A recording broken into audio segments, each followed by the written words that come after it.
Hello and welcome to Orbital Bombardment's video interview. Today we will be interviewing Mr. Dave Lewis. Hello, Hi. Dave. Hi. Again, another interview. Probably only my second one, so you're very lucky to be interviewed by me twice, aren't you? Yeah, all good. How are you? How's things going? I'm good. Tired, happy. Yeah? Yeah. How have the last 6 months been treating you and Hawk? Obviously you just had Dropfleet just do so well, so astonishingly well in fact. It's been a bonkers 6 months, to be honest, and last couple of months have been really insane, and just there's a lot of work to do, and just got to get on with it. Really, that's all there is to it. That's as you know, a lot of late nights, a lot of weekends, and stuff like that. And but I enjoy what I do, so it's easy for me, really. So it's great. It's a beauty for you, I suppose. Yeah, it's a nice place to be, really. You know, with Dropfleet did amazingly well, and that's awesome. And thank you to any of you who are watching who backed it, and you know, it's puts us in a really good position to have a great start with the game. Definitely. You know, you've got a nice big player base to begin with. Yeah, and we could do a lot more than, you know, things like the space stations and plastic launch assets pack. That was awesome. You know, we couldn't have done that otherwise because, you know, tools are expensive ultimately. But that's what the Kickstarter was all about, and you know, it certainly hit well beyond anything we thought it would do. And you know, it was brilliant. It was an experience. In regards to the Kickstarter, as we're talking about it, obviously we're hoping to get all of our toys for June. Yeah, that's the plan. How is that going at the moment? That's going reasonably well, yeah. I mean, everything is currently running pretty much on schedule. I mean, when we did the Kickstarter originally, we didn't want to do things that we've never done before, in a way, in that we've done plastics before and we've worked with this company before who do our tooling. So that's, you know, most of the models were designed before the Kickstarter. You know, some of them were finished during the Kickstarter, like the PHR. Sure. But you know, the only thing really that was off plan is the space station. But that will be finished shortly. Excellent. And they're working on the other tools first anyway, so it doesn't impact very much, and we wouldn't have put it on the Kickstarter if we thought it would. So you know, I've still got a lot more work to do with the writing, largely, mostly fluff stuff, and the photography for the book. There's still a lot of that to do, and some of the models are still being painted and things like that, but we're well on the way. Well, that's excellent. That's good news. Now, Drop Zone. We've been talking a lot about Dropfleet over the last, I mean, really kind of a year, to be honest with you. And Drop Zone has almost seemed to take a little bit of a setback, understandably. Yeah, because it's important. Like, it's still me doing all the design work, and there's only one of me. So, Can we clone you? Is there a way of that? Anybody? Comment if you don't know if you'd want. I don't know if you'd want two of me around. To be honest, one is enough, really. We'll keep one of you locked in your room doing CAD, and then the other one can have like a weekend off every now and again. Yeah. I think that's fair. Yeah. So all of you people here for Drop Zone Commander can see that we have some lovely new models, or variants of models, in fact, in front of us. We're going to come to those shortly, so you have to wait a little bit longer. Before that, I'm going to mention the word Conquest Phase 2. Yep. How is that going, and are we going to see that anytime soon? Yes, we are. Phase 2's been in the works for a while. It's been going on in the background because it will be out long before Dropfleet is out. So Patrice has been working on artwork for Phase 2 for a while. Excellent. He's come out with some really cool stuff, and he's a talent. Yeah, he is, and you know, he's been steadily building up a library of images we can use for Phase 2. All the models are designed now. These are the last ones to go into Phase 2, and obviously there's all the stuff we've released since Phase 1 that's all going in. You've got Munis at the Medusa, for instance. Yeah, that kind of thing. We've got some various new rules that are going in Phase 2. A lot of it's going to be environmentals, so things like night fighting, high grav, low grav, temperature, potentially, all those kind of things. We've still got a few that we need to kind of flesh out, but most of it's been done. The writing is almost next on my list to do. I tend to write intensively over quite a short period. Okay. So I think about a book for like a year before I write it, so I know what's going in there. It's just a case of actually getting the text in the computer. So I know that feeling. As a blogger, I know that feeling. I can sympathise with you. Yeah. So I mean, I wrote Phase 1 in about 9 days. The fluff section Context, in that. Yeah. So, but I knew what I was going to write, so it wasn't a case of invention. It was just getting out of my head and onto the paper. So that's going to be that again. I mean, quite a bit of it's been written already. Yeah. Anyway, especially all the unit sections, the race sections. Okay. My aim at the moment, tentatively, is to get phase 2 out for Salute. Okay, so for April. April, yeah. Okay. But this is tentative, and it's also really important we deliver the Kickstarter on time. So Yeah. the two things need, and it's me doing both things at once. So, providing nothing goes wrong, it's that's the aim. But you won't be rating that much longer for phase 2 anyway. That's the message here, really. I'm champing at the bit. I'm going to be honest with you for phase 2. Another, something that we've been looking at for a while, I mentioned before, is the app. Yes. The Commander app, Dropships Commander app. Do we have any kind of movement on that? We have more movement. It's been back and forth between us and the coders for a while, and also, to be fair to them, a bit of it is down to our input, and we've been ridiculously busy, so we haven't been able to do as much as we could have done on that. So we're aiming to get the thing out as soon as we can, really, which we've never given a release date, because we've known it's with software it's not necessarily a case of okay, it's done now, because you have to just go back and forth, and we're trying to do quite a few new things with the app, and they're taking some work, but it should be pretty soon, months, not years or anything like that. No, by the end of the year at least. Oh, certainly by the end of the year, yeah, hopefully as soon as we can get it out, really. That's because it'll be great, a really good tool for tournaments, especially once phase 2's out, because you don't really want to carry free books to a tournament. No, it weighs my bag down. So I'm hearing you there. Yeah, no, it's nice to get it all collated in one place, and it will do other things too. So to be good, it's looking nice. We've got workable demos of it. It's just still fine tuning. Okay, excellent stuff. Well, I think without further ado, we're going to give the good people of the Dropships Commander community, what they're after. Let's look at some of these beautiful new kits. So these are a little bit different to your average unit release, from what I gather. Can you tell us a little bit more about them? So these are all part of a big refresh we're doing with pretty much all the blister packs and the whole range, actually. This is something we're gonna put a newsletter out about this very soon, so you'll get really definitive information about exactly when all this is happening. Okay. But a lot of the blisters are becoming dual blisters, so you get two options in there. A good example might be, say, Raven A/B, instead of two different blisters. Sure. Saber/Rapier, so you get both turrets in there, and you can choose. It's good for retailers like that, because it's easier to stock the range, because you have to buy less blisters, and it takes up less space on the shelf, while still offering the same stuff effectively. No, definitely, yeah. And these are part of that. So some of them will be two existing codes that get combined into one code. Yeah. And some of it will be new existing codes that have a new option with it, which is what these all are. All our shinies.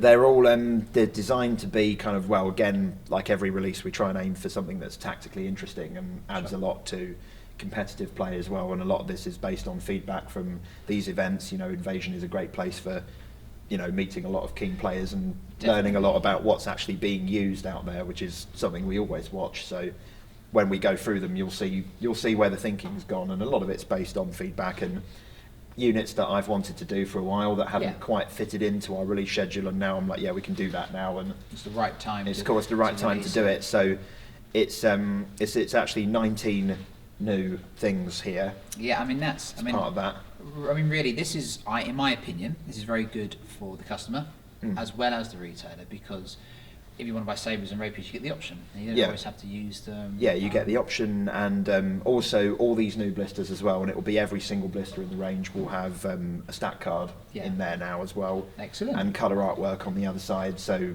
again, the retailers can choose to display the resin or the colour artwork of the unit, so they look better on the shelf. And I think that's really good. Players get stat cards, which is nice, and this has been something we've been working on for ages, but we had to slow it down a little bit, because you need to bring lead times forward, because you've got to print these things in bulk, and it's means we've got to plan further ahead, and we're in a position where we can do that now. So this is time for us to do that. Definitely, it's a lot of gears to grind. Yeah, it's a more involved process for us to release new products, but just means we have to plan further ahead, and doing 19 new codes all at once. This is a big release. Doing all of those here just means we can do this, basically. Definitely. Honestly, I feel we've been staffed for a while, and I think this is really good. This is a really excellent release. So let's run through everything. We're going to go from left to right, so starting with the PHR. The PHR here actually get the best deal because they're getting 5 new codes. Many happy cyborgs out there about that. 5 new units. Okay, so you've got the Ether, which is a variant of the Helios. Sure. That one is, it holds a nanomachine hive. It's indirect fire anti-tank on a skimmer, which is nice. It doesn't, at the moment, have any healing abilities. Okay. It's fairly straightforward in what it does. It's going to be a very annoying unit to play against because you're never going to get line of sight against it if it's played well. Yeah. You know, Great, can't wait for that. Yeah, I mean, it's not. It doesn't. Obviously, the Helios has the AA and all that, and this won't have any of that. This is straight out anti-tank. Yeah. Okay. And because it's Helios hull, no transport capacity either, so it just does one job, but it's useful and, you know, flexible unit. That's really nice. It looks like a giant air conditioning rack on the back of it. There's some very Yeah, cool all the pilots hives inside. have basically big, massive vent. That's kind of the style of, you can imagine the things just flowing out into the air and swarms of them. yeah. And then alongside that, you've got the Angelos A2. Yeah. Which is a more focused version of the Angelos, because the Angelos has been a unit that does different things. You know, you can do building demo, you can do light vehicle destruction, and it carries things too, so it's kind of multi-purpose. This one replaces the gun with a flame unit, so, you know, it's excellent at rooting out enemy troops and buildings, and, you know, burn them and then send in some sirens afterwards. Absolutely, and apart from the Tormentors, it's the only unit who will be able to carry troops and flame, so you can flame everything before you get your sirens into a building. Yeah, so that's something to look forward to. Which again. is nice. It's something that we've been asked about so often, like, oh, do you know, flame on Angelos would be amazing, and I'm thinking, yeah, that actually would be, and it makes a lot of sense tactically as well as a unit. Does, yeah. Yeah, it's a very sensible thing to exist. So yeah, that's that. Then you've got the Menchit A2. Yeah. The Menchit A2 replaces the miniguns, the minigun arm, with 2 big fat rockets. The big fat rockets are very powerful anti-tank, short range, L2, but it's going to be probably only energy 10, but Devastator 2. Okay, interesting. Which is a weapon that they don't really have at the moment, but no, apart from the Nemesis. Yeah, it's something, it doesn't crop up that often, but it makes it very punchy. The one thing you'll have to watch for it is fire arcs, because they're coax.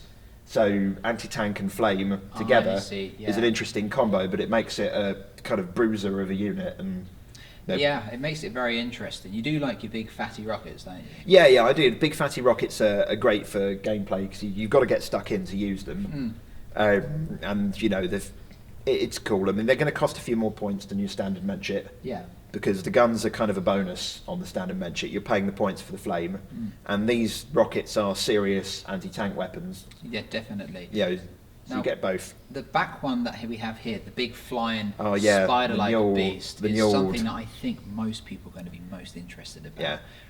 Yeah. This is the Njord assault dropship, which is essentially a Poseidon that now gains an extra weapon option, which is 2 big rocket turrets on the front that replace. It replaces 2 of the transport slots. Sure. So you can carry squads of 4 walkers. Yeah. Which is useful for list building anyway, because you're not limited to 2 or 6. You can do squad of 4, which is cool. Yeah, that's really good. The rocket pods are pretty serious at the moment. They're 2 shots, energy 10 each on 2 profiles, which is very nice. Yeah, 2 different targets. It looks really good, and hopefully it will bring big dropships into contention. Yeah. I mean, there were a couple of Poseidons out there today. Oh yeah. So they do get play in tournaments, but not as much play as we'd like, because it's one of my more favourite sculpts, and it doesn't get used much. So it will be more tournament competitive. So there's nothing wrong with the Poseidon, but I think the Poseidon sees more play in bigger games beyond, like, you kind of need to be at 2,000 points before it becomes a sensible choice. So this is going to be more kind of tournament orientated, and it's cool because it's a big fat dropship with huge missile pods. Do you have a points cost in mind for it? Well, it's obviously going to be quite a chunk more than the Poseidon. We haven't pinned down a cost exactly, but it won't be that cheap because 4 shots energy 10 on an aircraft is pretty decent, with the transport capacity too. So absolutely, you know, but it's going to be tournament usable, so it's not going to be disgusting, but it's going to cost you some points. Excellent, and there you go. There's one more. Oh, there is. There is. That's the 4 Bombard, which is a variant of the Tyrannus. which replaces the missiles with a organ gun. So it's got 4 big cannons in there. It's a barrage unit. Okay. So big squads, happy days. Indirect fire, of course. Yep. So it just uses the barrage rules, which obviously didn't exist when the Tyrannus came out. Of course. This won't be as good at building demo as the Tyrannus is. So if you like your Tyrannus for building demo, then these won't be a substitute for that, because barrage is just not as good at building demo as the bunch of Tyrannus is. But it's obviously better at anti-tank, and you can squeeze more range out if you've got enough of them. So it's a nice solid unit, and again, I think the Tyrannus hull will see more tournament use as a result. Fingers crossed. Yeah, it's a bit less specialist than the Tyrannus is, so a bit more flexible. So yeah, that's the PHR. Excellent. Well, I hope you're happy, PHR players. You finally got your gunship. It's just a Big. Goliath. It's a big gunship, yeah. Right, let's talk about Scourge. Dave, show me. Right, so at the front here, we have got the monitors, which are a variant of the minders. Yeah. They're going to be a very different role. They've got 2 fairly standard guns, so normal actual firing slugs of ammunition, a bit like the Destroyer's guns. It's going to be, at the moment, 2 or 3 shots, energy 6 each. Sure. We haven't pinned down exactly what it's going to be, Okay. but that's the kind of order. Good for killing Medusas, great, because you have a squadron of 8 of them, that's a lot of dice at energy 6. Yeah. Technicals, it's good at picking off multiple small units, which is something that Scourge have trouble with some of the time at the moment. But they also have a self-destruct option. Okay. So Interesting.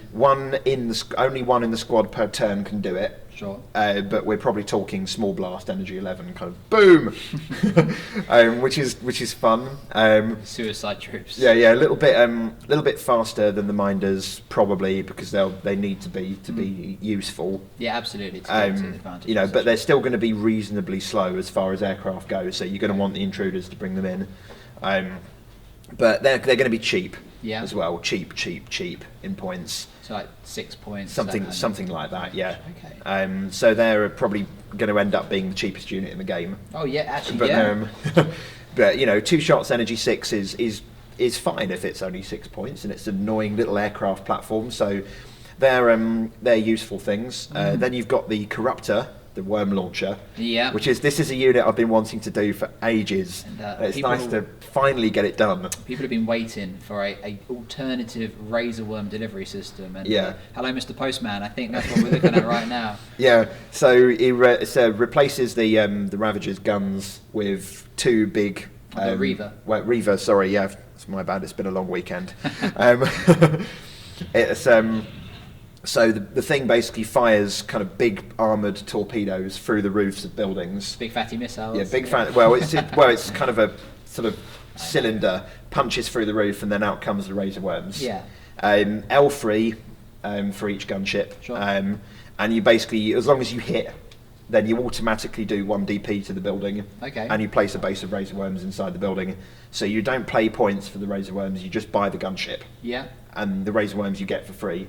But their points still count for focal points and for kill points for the enemy as well. So, it's 25 points a go every time you do it, which is quite nice. And you can, schlep around the battlefield and put some razor worms in there, put some razor worms in there. Everywhere across the battlefield. Yeah, I mean it's only 3 times per game, Yeah. and obviously if that's a problem for you, then bloody shoot them down. Yeah, well that's it. And 3 times it's going to be interesting to see how they fare. The fact that they're going to contest focal points is huge. Is huge in this game. So. That's interesting. It's really. And they're useful for just they can't carry objectives obviously because they're razor worms. Sure. But they can search. Yeah. Which is useful potentially. It is useful. Definitely. Rear buildings, drop them in, and you've got an extra dice. That's quite nice. So they're going to be rare units and small squadron size. Okay. So you're not going to be seeing 8 of these knocking around. So don't freak out on that one. They're going to be expensive points wise. Pretty expensive, but not disgusting because they don't really have any other guns. No. They've got their little plasma hose at the front, but that's it. So, they drop the worms. So we're kind of pointing them based on what they're going to be dropping in a game and assuming that they won't get to drop all 3 because ones and you fail, obviously, and Yeah. there's a fair chance you'll be killed before you drop all 3. Okay. So it's probably around 60 to 70 points ish. So about the same as a Reaver is at the moment. Sort of a bit something more. like that, yeah. I mean, it needs a bit more playtesting because it's quite. Usually, we do more playtesting with these odd units that Yeah. are just kind of. If it's guns, firepower, we can math hammer it largely against other units. Look at its tactical utility and point it. But this one's a bit of an interesting one, so we're going to spend a bit longer on it. But that's kind of what we're looking at. Excellent. And Then you've got what the do we have Overseer. here? The last with the biggest Yeah. chin in wargaming. The Overseer, which is actually is a new option for the Desolator. This thing has a big kind of energy hive underneath, which boosts specifically plasma weapons. Okay. So any weapon within a distance, this distance is the key for playtesting. Really, it's going to be between 6 and 12 inches. Okay. Wow. Yeah. Any weapon with the word plasma in its name either gains 6 inches of range or +1 energy. I mean, that's thinking about it even more. You think, oh, Hunter's going to be energy 12. That's really dangerous. And Slayers. That's not the dangerous two bit. dice each. All of your intruders become energy 10. That's Ooh. terrifying. Yeah. Yeah, suddenly. Terrifying. Yeah. Short. It's probably going to be around 9 inches. I think 12 is excessive and 6 is not really powerful enough because Yeah. the idea with this thing is you're probably going to be parking it behind the middle building. Yeah. It's sneakier. Like the Desolator is a real kind of balls to the wall unit. You've just got to fly in there and do your damage and take the hits. Whereas this thing is more kind of sneaking around the back, hence Overseer. You know, it's more of a kind of sneaky command unit. Okay. It's also going to have some AA and a sort of token anti-tank ability as well. You know, it can right, okay. focus the energy down onto things, but it's not going to be anywhere near as dangerous as the Desolator for actually killing stuff directly. Yeah. You know, I think it's going to be particularly potent with a heavy dropship with the upgrades with 6 Slayers myself, because that's a lot of energy 12 plasma knocking out there. That is. Reavers become energy 11 near it. That's Yeah. terrifying. Yeah, it's a scary thing. It's going to be a command choice, obviously. Probably a little more expensive than the standard Desolator because you can probably expect it to survive a game because it's going to be not in the line of fire anywhere near as much as the Desolator is. So, you know, pick your poison. Really, it's less aggressive, but more synergy. Yeah. But you know, you need to be choosing plasma weapons, and you need to be keeping them near it to get the utility. So, you know, that any unit that does that is a downside because you do have to play to the unit's strengths rather than play to what you personally want to do. So it's That's true. Almost like a themed army in a way. yeah. So you know, people might build their lists around using these things, and obviously, a Scourge player, you could take 2. Yeah, you could do. Absolutely. It's going to cost you a lot of points to take It's 2, gonna but cost a lot of you points. can double Desolator as a thing, so you might see people taking 2 of these, but we'll see. Okay, great. All right, well, let's move on to the UCM. Now, on first glance, it doesn't really look like much has changed. I know that's not the case. A lot of the Tell us, details yeah. underneath, actually, that's where... I see, this is the thing with Yeah. gunships, so... Yeah, so at the front you've got the crossbow, which is a longbow variant. Okay, This one has a laser, effectively. It's going to be cheap. yeah, It does one thing really, which is area denial. Okay. You know, place it at the back in a nice big corridor, and you deny that to the enemy. yeah. Obviously, it's going to be similar to the longbow in that you get the missile upgrade for free on the Ravens that carry it in. Sure. So the Ravens can bog off and do what they want to do. Yeah. In the meantime, it's going to be cheap for a laser weapon. Obviously, the cheapest laser in the game by a long way. Because it's stationary. Yeah, it's probably going to be not quite as good as the Scimitar's laser, so it probably won't have the marksman's touch rule, or it'll be, you know, something like that. But I still see. pretty potent, but cheap. Okay. Ultimately. So they're a useful thing for the UCM to try and funnel the enemy down where you want them to be. So that was one thing. Okay. Then you've got the Falcon B. Yeah. The Falcon B is on the outside because you're looking at it from above, you don't see much, but there's a complete resculpt underneath of rocket pods. Okay, excellent. These are not big, fat, powerful rockets, but this is going to be a real useful unit to take. You've got 2 Energy 9 rockets in 2 profiles, Okay, which is quite nice for... so 4 in total. No, they're just Oh, 2. just 2, so 1. Just okay. 2, Yeah. but all on those with AA as well. So you can do light anti-tank against multiple targets, or Okay. AA potentially against multiple targets. What strength will the AA be? Probably 6, I would have thought. It might be 7.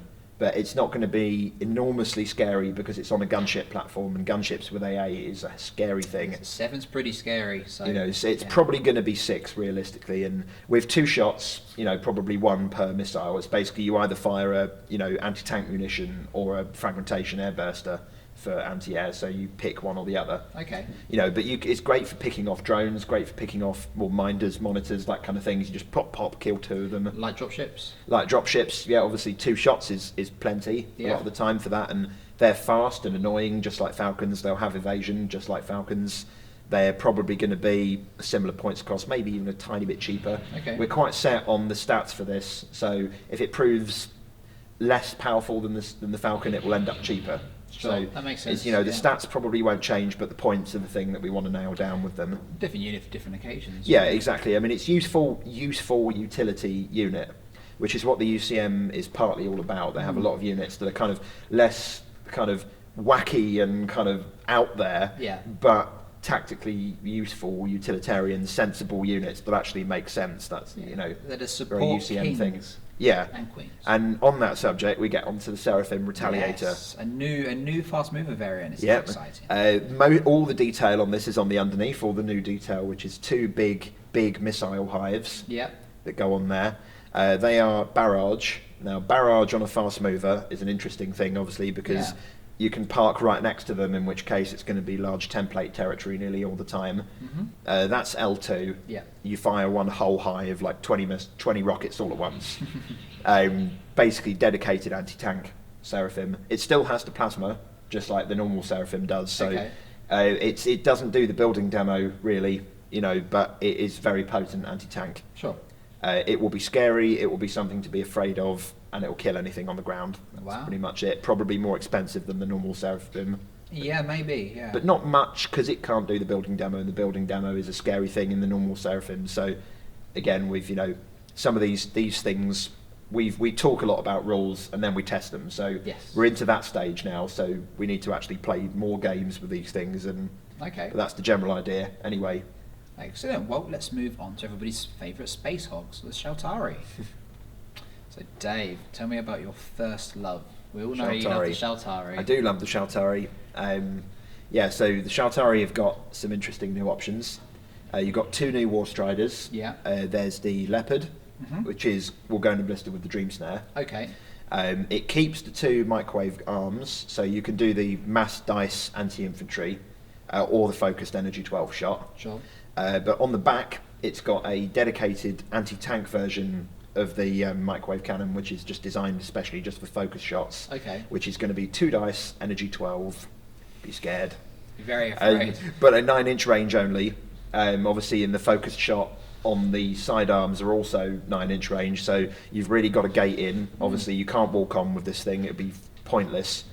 But it will be very scary when dropped in the right place. It's going to be underpointed for what it is, because your gates are expensive, and you've got to put them in harm's way in order to use this thing properly, because the 9-inch range is pretty crippling. But it is, But if you get the power level is disgusting, So 3 shots, energy 12 on a walker platform is something to be afraid of. I think so. And that's what it is. It's a very aggressive kind of knife fighter of an anti-tank unit, which is cool. And I think the Shaltari needed a few more things that were kind of get in there kind of units, which inspires less cagey play and more kind of and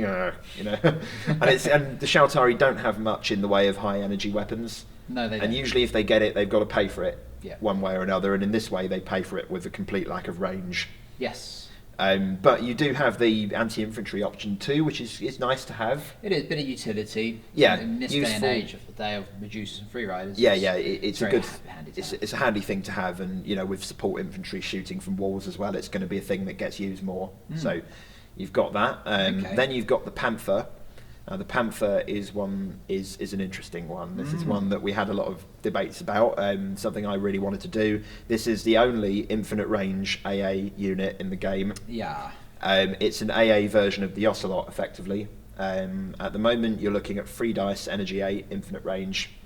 It won't have the Ocelot's extra rules, so you're not looking at the ignores all countermeasures thing.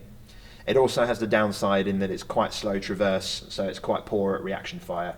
It can reaction fire, but you're looking at 6s. So you're not going to take down a Condor from the other end of the board when it zips between 2 buildings. You might take a DP or 2 off because it's energy 8.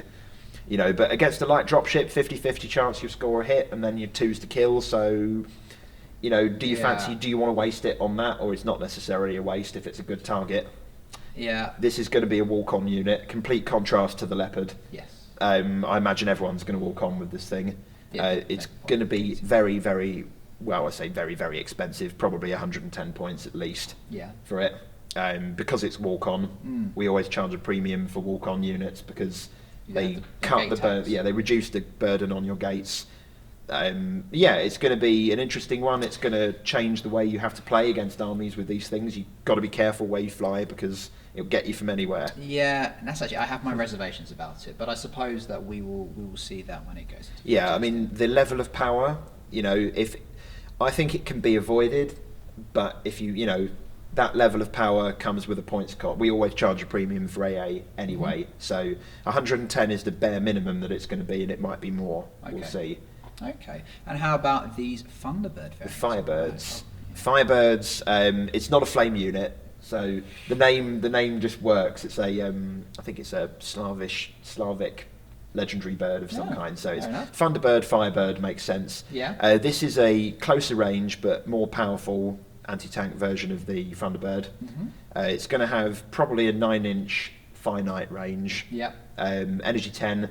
We didn't want to give it energy 11 as a gunship. Let's keep it at energy 10, but it has Devastator 2. So someone's posted on the forum that it's Demolisher 2. It's not. It's Devastator 2. So no, against units, especially medium armor units with multiple DPs. Think, you know, Hades and, you know, Ferrums. It's going to be a great Ferrum killer. Yes. Because it's fast, obviously, and you know, it's got evasion as well. It's got evasion too, so it's going to be great for taking down big units. Perhaps not with armor 10 because you might not fancy your chances on 5s, but we'll see. You know, but it fulfills a different role to the Thunderbird because you can't ping things from long range. You know, you can't do that. But is it looking at similar points? Yeah, similar points. Yeah, it's not going to be really any more expensive than the Thunderbird. It has more of, I think, part of the reason people don't take Thunderbirds a lot of the time is that it's not that there's anything wrong with the Thunderbird, it's that there are other choices you can make that do the same job, really. But these offer you something that other Shaltari units don't, which is the Devastator option. The Devastator option, yeah. So a little bit harder anti-tank. Yeah, pretty much at the expense of range, and obviously you lose it will be range 9 dead, range 9 countered, range 9 full as well.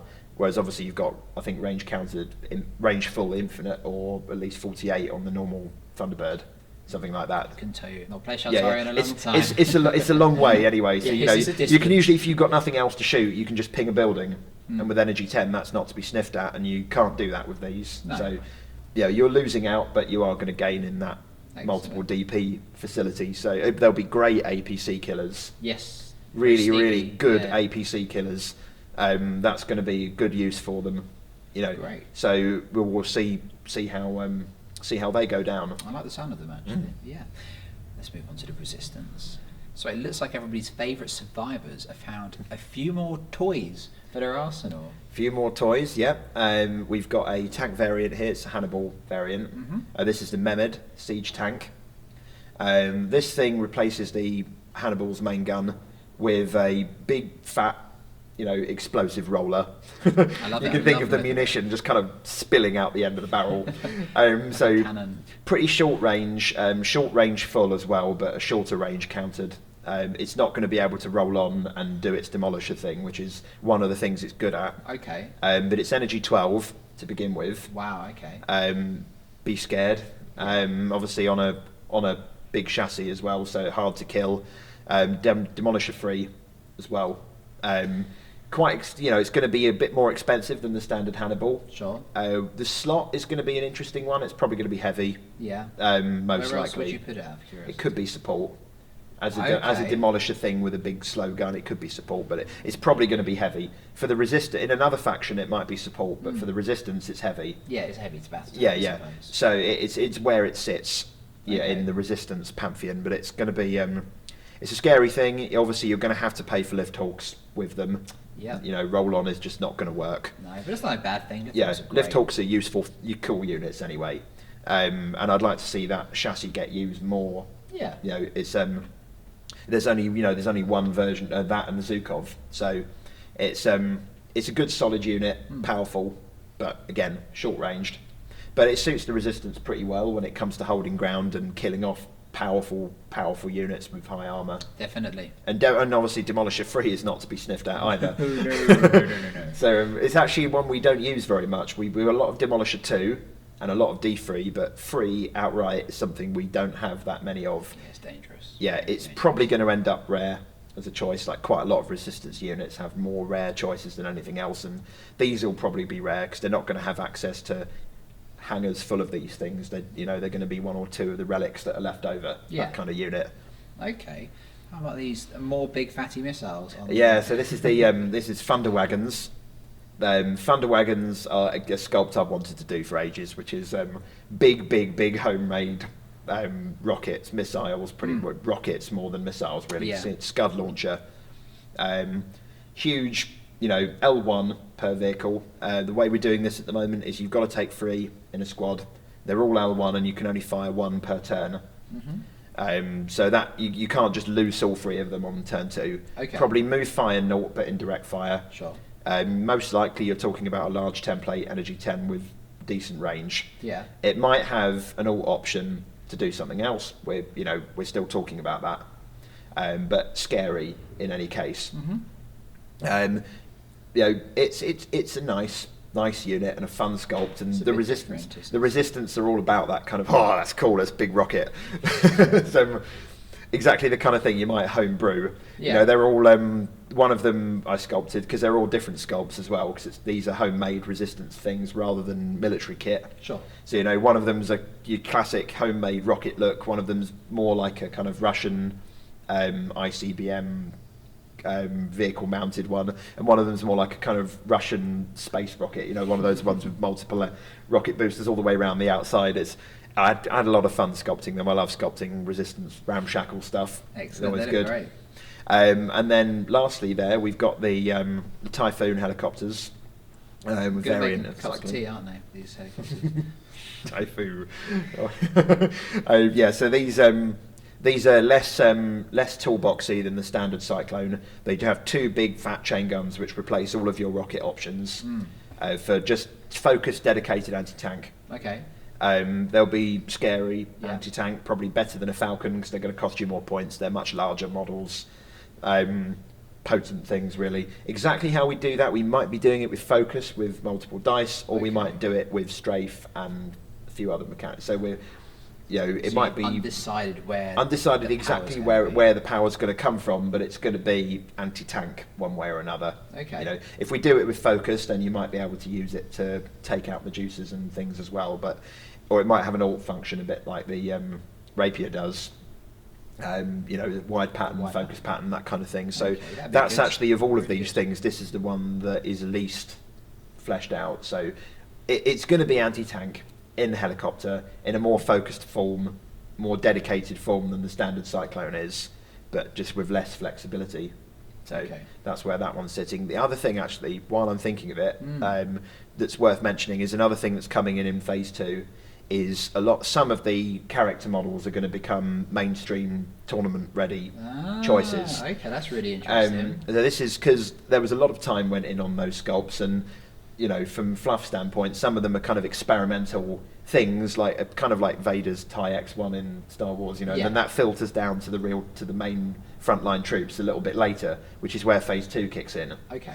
So ones that off the top of my head, Wade's tank, that's going to be a heavy choice. Broadsword, yeah, that's going to be a heavy choice for the UCM. Wow. The stats will be different. Sometimes very different, sometimes slightly different. So that one's going to be Devastator 2 rather than D3. Okay. They're representing that they've kind of sorted out the power loads on it, so it's perhaps less ultimately powerful but more reliable. Yes. Just a straight out Devastator 2, big fat tank, heavy choice as I say. So even though his is a command tank, the standard one will be heavy. The Hero for the PHR, that's going to become a command choice. Okay. You take a retinue of 3 Apollos. It will still have evasion, but it won't be evasion free. because it's Sounds disgusting, really good, innovation free. But similar, Gunnar's Lifthawk, that's going to become a feral choice. Okay. That's going to be the only dropship in the game that carries multiple squads of infantry. Right. Kind of like a light dropship, but not, because it's big, so you can hold up to 4 bases, have 2 squads of 2 Okay. in there. So it's an interesting one. We might actually make an exception to this in that you might not have to fill it. Okay. So you can just put 2 bases in there if you want. It's still going to have the flamethrower. I was going to ask that. Yeah, it's still going to have the flamethrower. Probably worse accuracy though. The evasion won't be as good either, and it's probably going to be armor 6, not armor 7, because armor 7 is a bit disgusting. I forgot it was armor 7. Armor 7. Yeah, Gunnar's Lifthawk is like the immovable object as far as dropships go. It's it's not going to be that hardcore, but it's obviously going to be a hell of a lot cheaper. Yeah. So that one's going to be in there. Certain ones won't get used, like Jesse Adams, of course, that big drill. That's not going to become a standard option. Unnecessary, really, yeah, and the Scourge ones as well. They won't be standard mainstream things because they're both kind of specialist sculpts. Sure. So it's mainly a case of what's appropriate. Okay. Yeah, we had a look at them and thought what works for tournaments and what actually makes sense to fit in with the background, and the ones that do will be there. So there's going to be a few more choices. Great.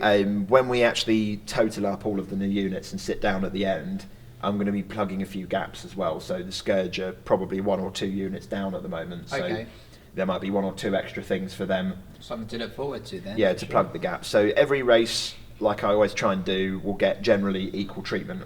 The PHR have 5 here, while the others have 3, because the PHR ones are kind of smaller sculpts.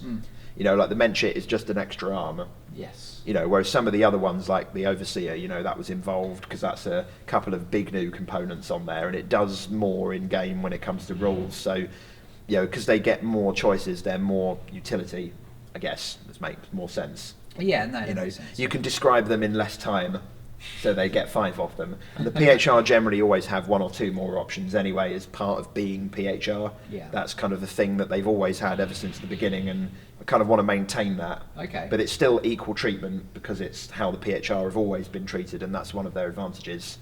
Excellent. So there's a lot of stuff coming up there. There's 1 or 2 new rules, but not too many. A lot of them people are familiar with now anyway because they've been in the experimentals for a while. For a long while, yeah. So they want to be in print. So yeah. Great. Well, thank you very much for walking us through this smorgasbord of excitement. No problem. That we have in front of us. A lot of new news, really good news actually for Drop Zone Commander in my opinion. So it's really good. I hope you've enjoyed everything. Hope you've learned a lot. Come down to the blog and check us out at dzcblog.blogspot.com. You can even get us on Twitter, which is at OBDZC. And if you have any questions for us, do comment, do email, and have a great day. We'll speak to you soon. Thank you.